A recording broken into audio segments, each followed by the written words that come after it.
Olá, seja muito bem-vindo, muito bem-vinda. Este é o canal Tecendo uma Tese. Se você é novo ou nova por aqui, eu sou a Kati, sou doutoranda do Programa de Psicologia Escolar e Desenvolvimento Humano pelo Instituto de Psicologia da USP. E hoje nós vamos falar sobre dicas de como se sair bem em entrevistas de mestrado e doutorado.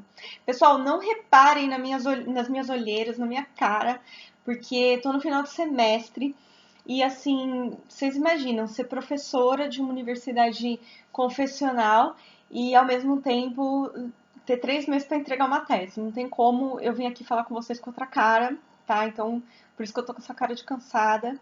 Mas, independente, o que eu considero mais importante nesse canal é poder trazer conteúdo toda semana e estreitar nosso relacionamento, nosso vínculo, mesmo que virtual. Então, pessoal, abstraiam essa cara que eu tô de cansada. E essa voz de cansada também, né? Outro adendo é que, tá vendo esses livros aqui? São todos os livros que eu li no último mês, sem brincadeira. Então, realmente, aí eu tô fazendo uma força-tarefa para dar conta de todas as demandas de final de semestre da melhor maneira possível. E eu fico muito feliz que muita gente me convidou para bancas de TCC, bancas de pós-lato, e realmente não tem como dizer não quando você é tão querida e as pessoas querem tanto a sua avaliação, né? Então não tem como ter outra cara de cansada, tá, gente? Abstraio. Bom, gente, vamos lá. Então, como que eu organizei esse vídeo? Como que eu pensei em organizar a nossa conversa? Eu consultei vários sites que dão dicas de como se preparar, né, para entrevistas de mestrado e doutorado, e eu também tenho uma certa experiência com isso. Primeiro, porque eu já acompanhei entrevistas quando eu fiz parte como representante discente de alguns programas. Quando eu fiz parte como representante discente do programa que eu faço doutorado, então eu pude acompanhar alguns projetos, algumas entrevistas e também eu já tive uma experiência tanto no mestrado e em especial no doutorado, que eu passei por 4 instituições, né? Eu concorri em 4 instituições, fui aprovada em 3. Então, é algo aí que eu também, além de ler essas matérias que dão dicas gerais, eu também tenho uma experiência por ter passado aí por 4 instituições e ter acompanhado as perguntas que sempre são as mesmas perguntas, geralmente, que o corpo docente cogita quando ele quer estar interessado em algum candidato, em alguma candidata. A etapa de entrevista, geralmente, é a última etapa do processo seletivo, se você está concorrendo a uma vaga de mestrado e doutorado, seja nas universidades públicas quanto nas privadas. Nas privadas, nem sempre é a última etapa, tá? O único adendo que eu tenho, por quê? Nas privadas, às vezes, assim, para conhecer o candidato, tudo independente do projeto, eles marquem entrevista com todos os candidatos. Quando eu fiz mestrado na PUC de São Paulo, por exemplo, independente se o seu projeto estava bom ou não, você ia para a etapa de entrevista. Nas públicas, não é bem assim. Você só vai para a etapa de entrevista se você mandou muito bem no mestrado, na prova de conceitos, e se o teu projeto está muito bom. E se você foi bem na prova de proficiência. No doutorado, você só vai para a etapa de entrevista se você foi muito bem na prova de proficiência e se o seu projeto e o seu currículo Lattes estiverem ótimos, maravilhosos. E, inclusive, no doutorado, a maioria dos programas de doutorado, você só vai para a última etapa de entrevista também, se você tem, no mínimo, uma publicação em periódicos nacionais ou internacionais. Então, se você tem uma publicação nos últimos 3 anos, esse é um critério porque é uma legitimação de que você sabe fazer pesquisa. Então, além da sua dissertação, você foi avaliado por pares nas revistas em geral, então isso é um critério. Ou um L4, que é um livro que tem avaliação por pares também, então esse é um critério para que você entre no doutorado na maioria dos programas das universidades públicas, tá? As privadas nem sempre consideram importante ter uma publicação. Nas públicas, isso é algo incomum dentro dos editais, tá? Então, se você está pensando em fazer universidade pública, já fique atento com isso. Ah, Catarina, o que é revisão por pares? Como é que funciona a mecânica de publicar um artigo? Se você acha interessante esse assunto, deixe nos comentários que eu vou saber que é um vídeo que vai contemplar a minha audiência, tá bom, gente? Então, vamos lá. Então, a primeira coisa que eu tenho para falar, gente, reunindo aí as informações que eu tive, mais a minha experiência, em especial nas universidades públicas, que se você foi cogitado para a etapa de entrevista ou cogitada, é sinal que realmente o programa te quer, que realmente você é um forte candidato para ingressar nesse programa, que você compartilha da identidade daquele programa. Por quê? Não basta o seu projeto estar bom, ele precisa estar alinhado a alguma linha de pesquisa desse programa, ele precisa ter como proposta algo que contemple o que o programa visa fomentar enquanto pesquisa, tá? Então, se você passou para a última etapa, é sinal que você é um forte candidato ou uma forte candidata. Por que eu falo isso? Porque se você chegou até a última etapa e não foi aprovado, tente de novo, né? Tente absorver os comentários da banca que vai te entrevistar, porque provavelmente no outro ano, se você concorrer, você passa, você entra, tá? Eu tive a felicidade de, no programa que eu tô quase terminando, a primeira vez que eu concorri, eu entrei, felizmente, eu não esperava entrar, né? Foi uma coisa muito assim, vou tentar Instituto de Psicologia da USP. E na época que eu tentei, foram 300 pessoas para 20 vagas. E felizmente eu fui aprovada. Eu não esperava mesmo, gente. Quando veio a resposta, eu falei. Porque eu tentei assim, tinha defendido minha dissertação e já estava querendo aprender maior proficiência na língua inglesa, então eu estava pagando aulas particulares de inglês e iniciando minha profissão como docente. Então eu falei assim, mas eu ao mesmo tempo queria muito fazer um doutorado. E aí eu falei assim, vou tentar, né? O não eu já tenho. E não é que eu passei? Pois é, gente. Então, fica aí a primeira coisa também para vocês, gente. O não vocês já têm. Então, assim, eu sei que o doutorado, no caso do doutorado, é exigido mais coisa do que no mestrado, né? O mestrado, eles entendem que como você está ingressando na carreira de pesquisador, então não é necessário, era uma mosca, tá, gente? Não é necessário que você tenha lattes, publicação e coisa assim. Já no doutorado, isso vai ser visto e apurado de outra maneira. Bom, começando aí com as dicas. A segunda dica que eu te dou, a segunda orientação. Quando você for para entrevista, primeira coisa, e isso é uma coisa que na época eu não tinha essa clareza a qual eu tenho agora quando eu vou falar com vocês, que sinta o clima da sua banca. Ou seja, geralmente são dois professores ou professoras que irão te entrevistar.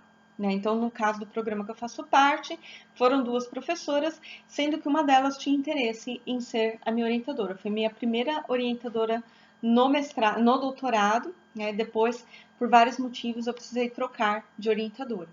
Então, gente, se você quiser que eu fale sobre troca de orientador, deixa aqui nos comentários também. Então, gente, sinta o clima com que a banca vai te receber. Eu acho que isso é uma das melhores coisas. Por quê? Tem professor ou professora que é mais formal, que é mais fechado, tem professor que é mais disponível. Eu, por exemplo, se eu vou entrevistar alguém, né, quando eu entrevisto para o Lato, eu procuro deixar a pessoa à vontade, porque aí ela vai poder me passar mais informações. Essa é uma postura minha, eu procuro fazer rapport, coisas desse tipo.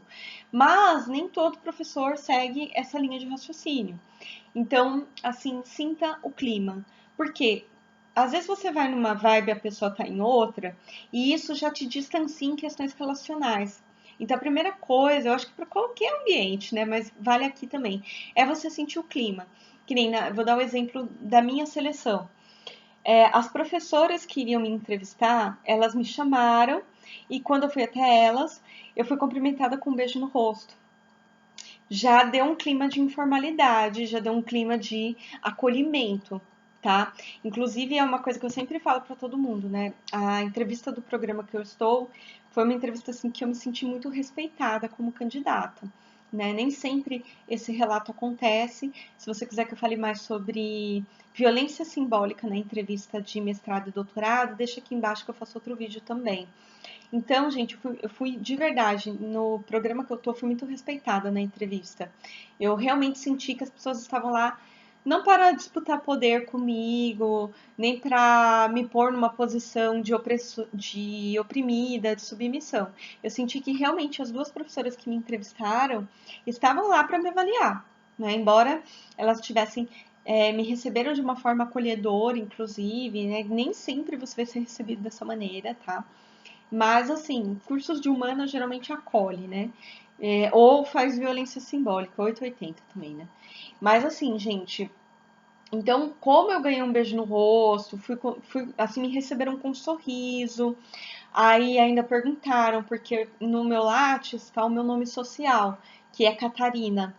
E só que o meu nome no documento é Thalita Catarina, só que eu não gosto de ser chamada de Thalita por vários motivos, né? Então elas perceberam isso, tiveram esse cuidado, falaram: "Ah, como você prefere ser chamada, de Thalita ou de Catarina?". No meu projeto de pesquisa tava o meu nome social, tava tudo o meu nome social, só que na parte de documento tava o meu nome de documento, né? O meu nome civil. Aí eu falei, eu prefiro ser chamada de Catarina por questões biográficas. Não me alonguei muito, só falei isso.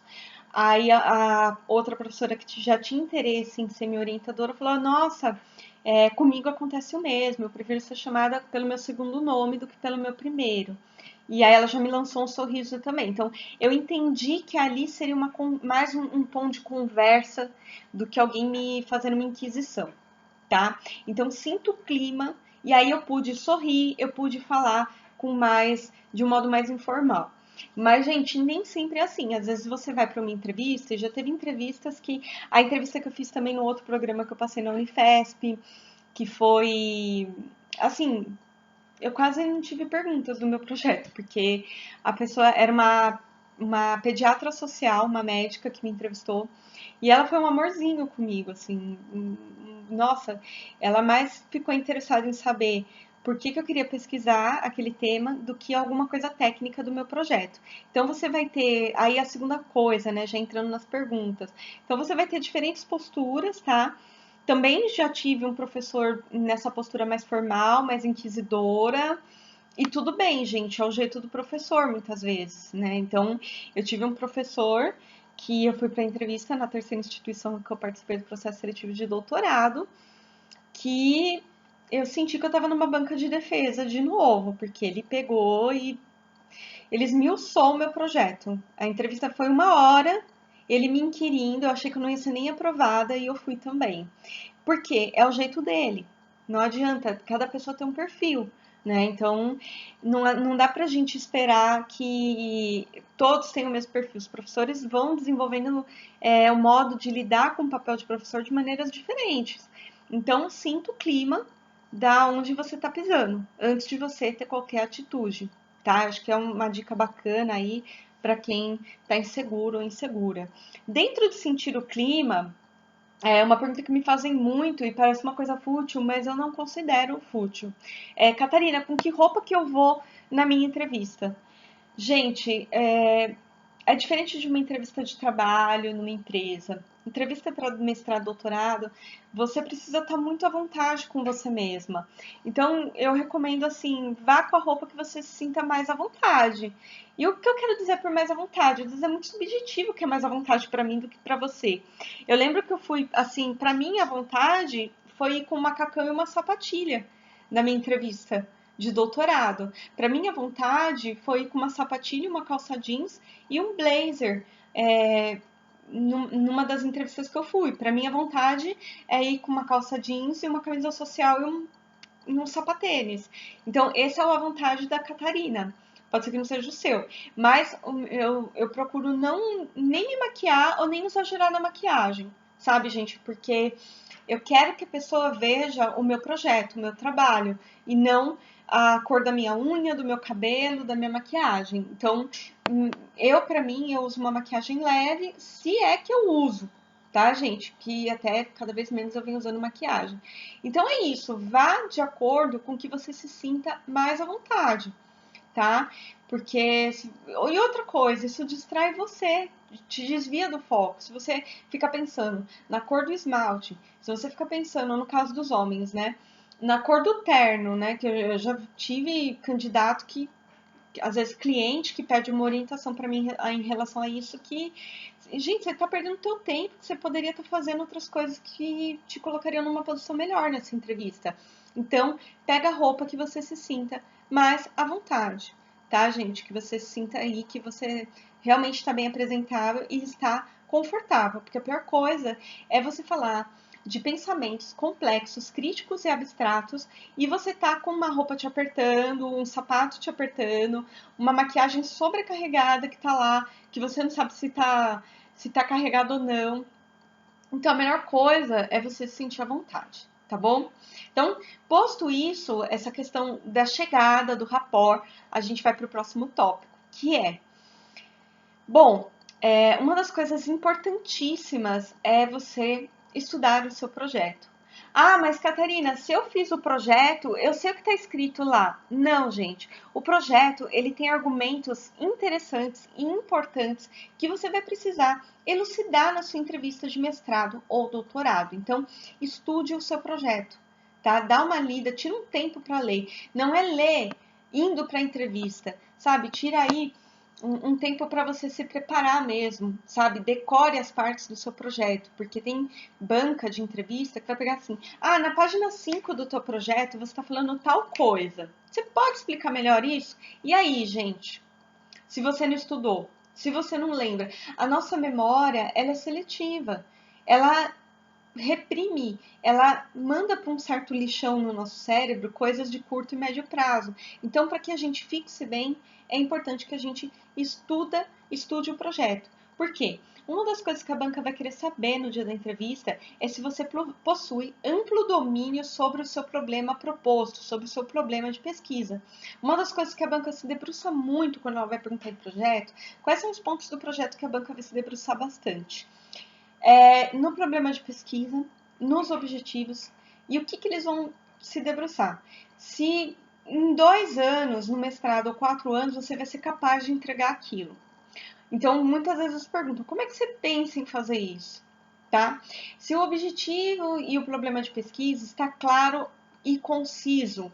Tem gente que não entende que o objetivo é objetivo. Você deve usar verbos ativos, inclusive, no objetivo. E assim, gente, sem brincadeira, eu já peguei projeto de gente muito bem formada que o objetivo estava péssimo, totalmente mal formulado. E assim, a ideia era boa, mas assim, a pessoa não conseguia expressar aquilo de uma forma adequada. Então, assim, tenha domínio sobre o seu projeto, fale com proficiência e também demonstre confiança, né? Então, assim, tem aquilo que eu falo, 20% do que a gente fala é linguagem, né? O que a gente transmite da linguagem verbal. Os outros 80% é linguagem corporal. Então, assim, o olho no olho é importante. Não olho no olho persecutório, assim, né? Parecendo que você vai pegar a pessoa, né? Tá drogado. Mas, assim, sabe, o olho no olho. Se você for fazer gestual, que nem eu sou, não adianta, né? Uma parte da minha descendência é ítalo-franco, né? Então, eu sou descendente de franceses e italianos. Eu não sei falar se não for com a mão. Mas, gente, se for falar com a mão, movimento para fora, entendeu? Nada assim, mão fechada, para dentro. Por quê? Isso, se a gente estudar antropologicamente o desenvolvimento das sociedades, na nossa cultura é representado o risco quando eu coloco a mão assim, assim, ou eu escondo as mãos. Isso representa que eu vou atacar a outra pessoa. E isso pega nas mensagens mais primitivas do cérebro de outras pessoas. Então, se for fazer movimento, sempre um movimento assim, assim, tô falando trazendo para mim, trazendo você para mim, né? Evite apontar numa entrevista, tá? Evite esse tipo de coisa. Mantenha uma postura ereta, não vai ficar assim, olhando para baixo, tá? Você tá ali para brilhar, você tá ali para demonstrar o quão interessante é a pesquisa que você quer realizar. Então, tenha domínio do seu projeto de pesquisa. Então, pontos do projeto que eles vão pegar, só recapitulando.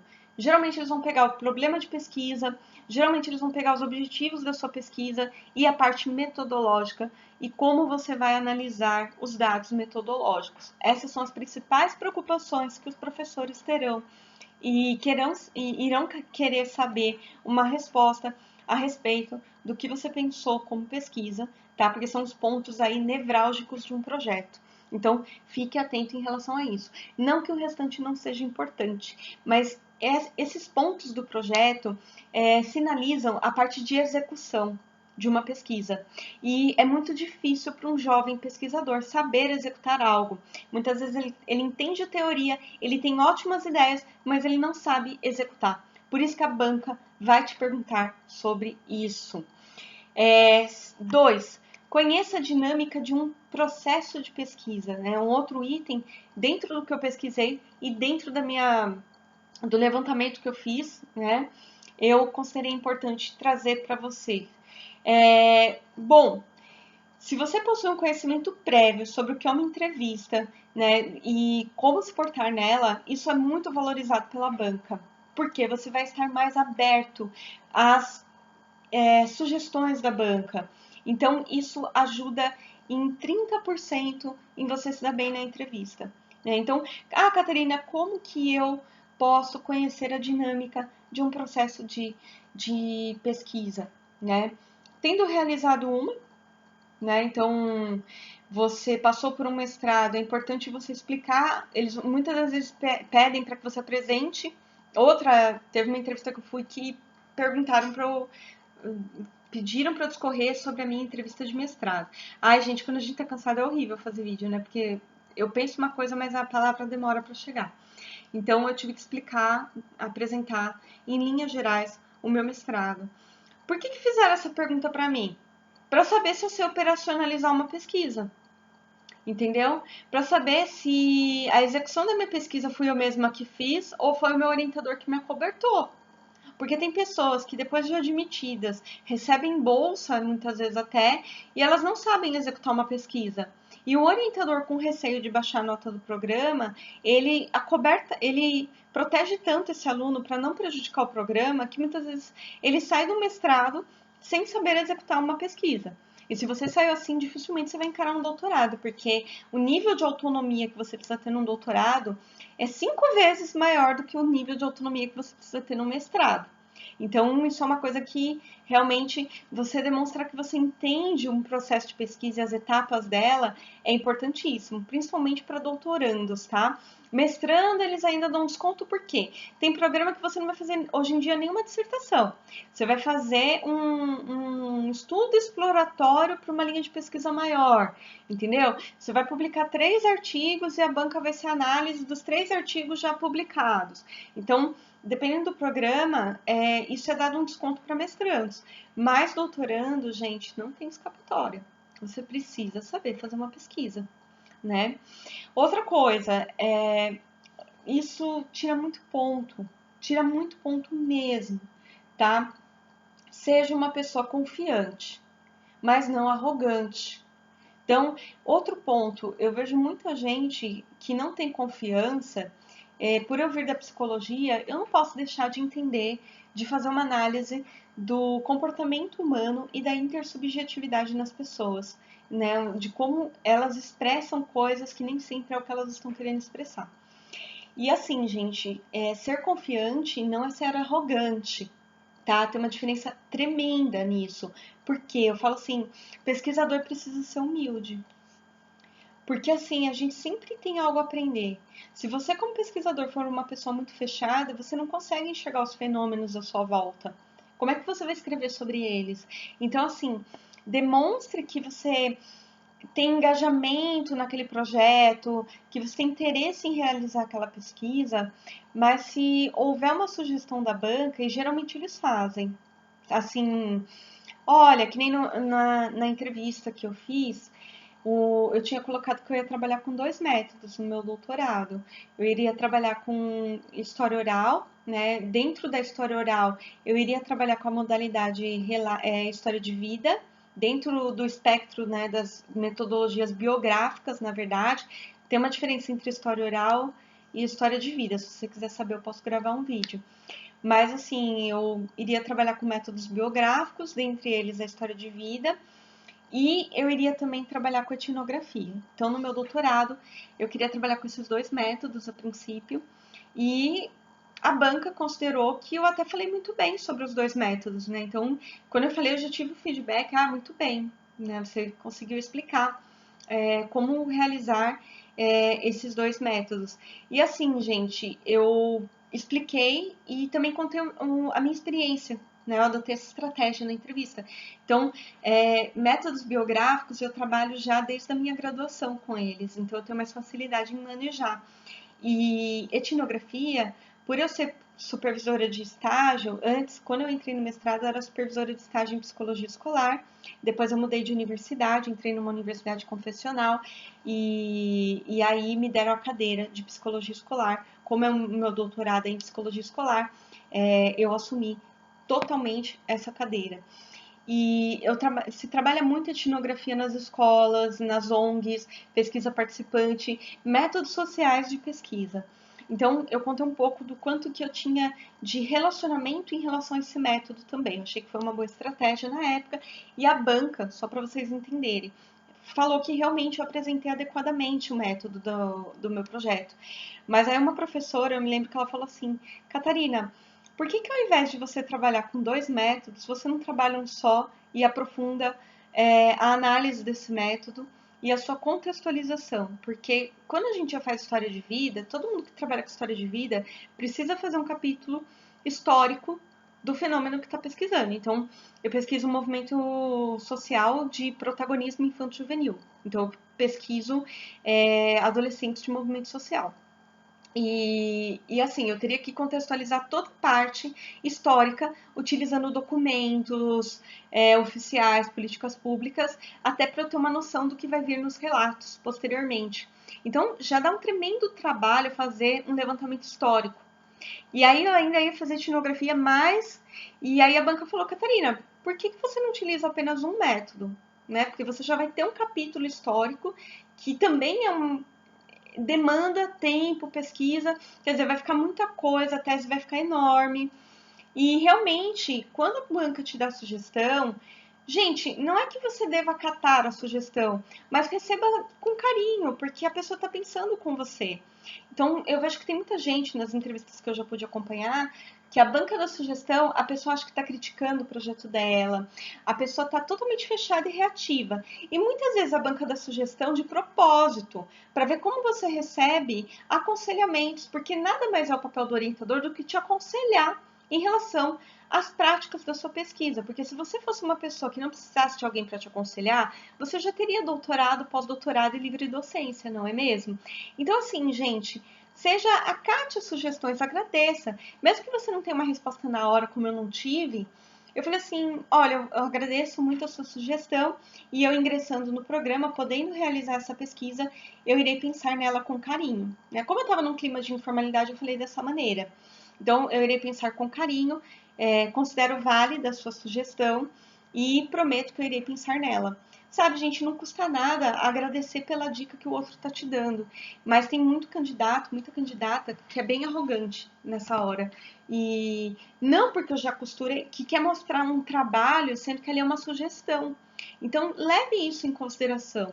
Você está falando com uma pessoa muito mais experiente que você, que já tem anos de orientação em mestrado e doutorado. Se ela te fez uma sugestão, ela está partindo de algum princípio, pelo menos. Então, seja uma pessoa humilde, tá? Outra coisa, seja uma pessoa concisa. Limite-se a responder as perguntas da banca, não fica dando volta, não fica dando viés.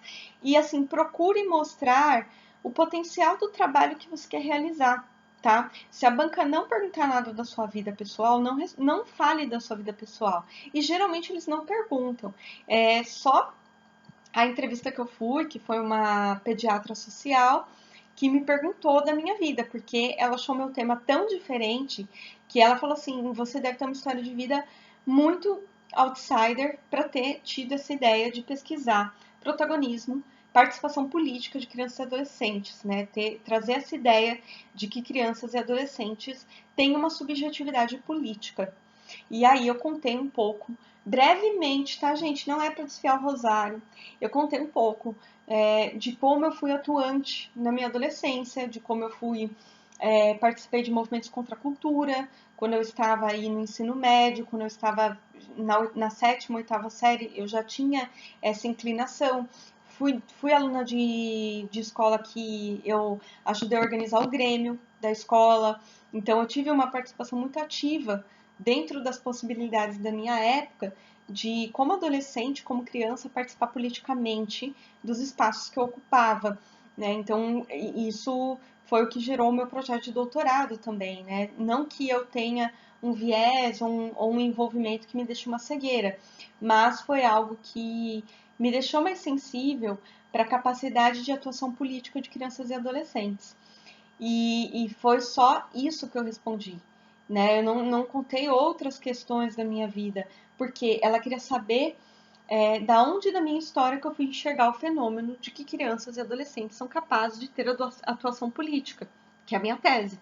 Então, assim, é importante que você esteja atento às perguntas dessa banca, né? Por fim, né, eu acho que isso tudo pode ajudar vocês. E uma última pergunta que geralmente fazem, todas as bancas que eu fui fizeram, né? Então, só recapitulando, vão fazer pergunta do teu projeto, vão fazer pergunta, muitas vezes, né? Teve banca que eu fui de entrevista que fez pergunta do porquê, da onde que eu parti da minha vida pessoal para pensar naquele tema de pesquisa. Isso vai ser mais comum em ciências humanas e sociais, tá, gente? Porque a gente, quando usa a metodologia social de pesquisa, os métodos sociais, que é entrevista de história de vida, etnografia, etnobiografia, pesquisa participante, pesquisa intervenção, observação participante, quando a gente usa pesquisação, coisas desse tipo, quando a gente usa esses métodos que tem um envolvimento do pesquisador e que demanda da parte do pesquisador um exercício de aproximação e distanciamento, é muito importante saber a história de vida para alguns professores, porque tem um porquê dessa pessoa enxergar esse fenômeno e outras pessoas não enxergarem, tá? Então, por isso que muitos vão fazer essa pergunta para você. Por último, qual que é a última pergunta que geralmente eles fazem?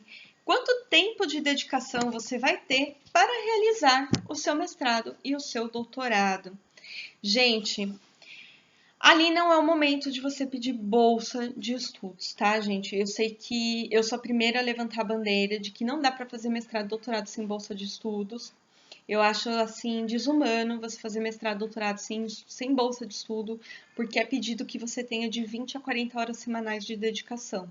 Então, como é que você vai trabalhar e se dedicar? E mesmo as bolsas que você pode trabalhar, você não pode cumprir mais que 16 horas de trabalho. Então, eu trabalho numa universidade confessional, mas eu não posso pegar mais que 16 horas, porque eu tenho bolsa. Então, assim, gente, não é o momento de você pedir bolsa, tá? Isso é uma coisa que de experiência, assim, é importante para vocês. Não é o momento. O que você pode falar? E assim, gente, realmente pensem sobre isso antes de se inscrever num programa de mestrado e doutorado. Porque parece uma besteira e a gente tende a achar que a gente sempre dá conta de tudo. E não é bem assim que funciona na realidade. Ou às vezes a gente dá conta só que de modo muito capenga. Então pensem de verdade se vocês terão tempo para fazer mestrado e doutorado. Se vocês terão de 20 a 40 horas semanais, tá? Então assim, gente, essa pergunta é assim, quanto você vai ter tempo ou quantas horas você vai poder disponibilizar para fazer o seu mestrado ou seu doutorado? A pessoa quer ver como é que você organiza a sua agenda, tá? Porque você vai precisar de muito tempo para escrever e para fazer as disciplinas. Então você pode falar assim, eu tenho tempo, eu já pedi redução de carga horária no meu trabalho para fazer o doutorado, ou então eu estou full time, se você não estiver trabalhando, né? Tem gente que não está trabalhando, acabou de sair da faculdade. Eu estou full time para esse projeto. Ou então, como eu trabalhava na época, isso estava no meu Lattes, a banca perguntou, mas você trabalha, você vai ter tempo? Né? Você é professora. O que é muito bom, a banca falou, porque você, de fato, orienta, né? Estava no meu currículo que eu já tinha orientado monografias de graduação, coisas desse tipo. Então, assim, além de eu saber fazer pesquisa, eu sei orientar. Mas a banca falou, eu preciso saber se você vai ter tempo para executar a sua pesquisa. Quantas horas você vai ter? No meu caso, eles foram até mais objetivos. Como eles viram que eu trabalhava, aí eu falei assim, olha, eu já conversei com a instituição que eu trabalho para reduzir carga horária. Geralmente as instituições de ensino não gostam quando você reduz carga horária, mas muitas acabam aceitando porque eles vão ter um professor de maior qualidade a longo prazo. Então, por exemplo, eu estou numa universidade que assim, eu sou a única mestre, o restante é tudo doutor. Eu fico muito feliz, inclusive, de ter entrado nessa universidade, porque geralmente, assim, eles contratam de doutor para cima. E assim, eles só aceitaram eu reduzir a carga horária porque eu vou poder ter outras atribuições depois com o título de doutora. Então, vai da instituição também que você tá. Se eles têm interesse em ter uma doutora, com certeza eles vão topar, mas eles vão topar naquelas assim, por quanto tempo? Tá? Então, assim, eu tenho até uma pressão da instituição que eu trabalho para eu terminar logo meu doutorado, por exemplo, porque eles querem me dar mais dias, mais disciplinas, mais aluno para orientar, coisa do tipo. Então, eu fui bem clara e disse, né, olha, eu vou dispor de 20 horas semanais para fazer o meu doutorado. Eu tenho um nível de atenção concentrada muito bom, então eu sei que com essas 20 horas eu poderia fazer um trabalho bom, eu poderia entregar algo de qualidade. Pronto. Ah, era essa dúvida que a gente tinha, ok. Então, assim, ou você fala que você terá tempo, ou você dá o número de horas que você terá, ou você fala assim, olha, eu não trabalho, eu estou totalmente à disposição, ou então eu trabalho e pedi para reduzir a carga horária, então se eu entrar, eu vou ter uma carga horária reduzida no meu trabalho para poder fazer o meu mestrado, o meu doutorado. Gente, nunca diga, eu já ouvi isso, tá, gente? Parece óbvio, mas eu já ouvi isso. Nunca diga assim, eu vou ver com o meu trabalho, porque você demonstra insegurança. Você demonstra que você não quer, você precisa dizer para esses professores que você realmente quer entrar nesse programa. Então, nunca fale coisas desse, não sei. Não, gente, você precisa ter uma ideia de como você se programou para fazer o mestrado e doutorado. Não é jeitinho, tá? E isso é uma coisa que a banca pesa bastante, tá bom? Bom, seja gentil, seja uma pessoa gentil, seja uma pessoa aberta para essas pessoas, né? Elas têm gabarito para estarem lá te entrevistando, tá? E uma coisa que eu vejo assim, quem nunca admirou uma pessoa que está transmitindo conhecimento, não saberá o valor e o peso de um conhecimento. Então, levem isso em consideração quando vocês forem lidar com alguém te entrevistando para a vaga de mestrado ou para a vaga de doutorado, tá bom? Eu acho que eu falei tudo, o vídeo ficou longo, mas eu de coração espero ter ajudado vocês. Esse vídeo está saindo numa época que muita gente está na etapa de entrevista para mestrado e doutorado, mas independente, ele vai ficar aqui no canal para que você possa, sempre quando você quiser, estiver se sentindo inseguro ou insegura, assistir esse vídeo. Eu espero que você tenha sucesso. Se você passou em algum programa com essas dicas, me manda e-mail, deixa nos comentários. Isso alimenta muito a ideia de que o canal é importante, que ele está ajudando outras pessoas a sobreviver na pós-graduação. Então, para mim, isso é muito caro, tá bom? Se eu não falei alguma coisa que você tem dúvida, deixe nos comentários, a gente pode fazer a parte 2, tá? E um forte abraço e sucesso aí na sua trajetória. Até a próxima!